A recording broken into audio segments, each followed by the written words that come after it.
یقینا دا قرآن چې مونږ او تاسو شپه ورځ د هغې په خدمت کې اړم یو، مونږ او تاسو د هغې ناظرې کوو، مونږ او تاسو د هغې چې کوم دی نو معناګانې کوو، مونږ او تاسو د هغې تفسیرونه، د هغې لطایف، د هغې ترجمې، د هغې باریکۍ، د هغې احکام معلومو.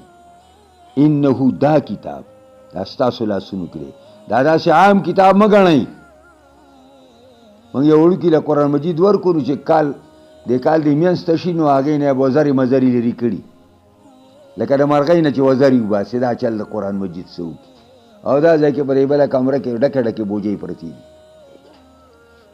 دا داسې کتاب خو نه دی، دا چې راغلی نو داسې په فکر او په سوچ باندې الله کتاب نه راواګېسته. دا خو د مخلوق کتاب نه دی که نه، دا د انسان ساز شوی کتاب نه دی، دا خو د الله رب العزت کتاب دی. دا خو که د زړه کې ځای وي د سړي په زړه کې ودننه کړی وی داسې. انه لقول رسول کریم، دا قرآن وینا د یو رسول عزتمند ده. دلته د رسول نه مراد جبریل علیه السلام دی چې هغه د الله او د پیغمبرانو منځ کې د رسالت کار کوي، د الله وحی د الله پیغمبرانو ته رسی.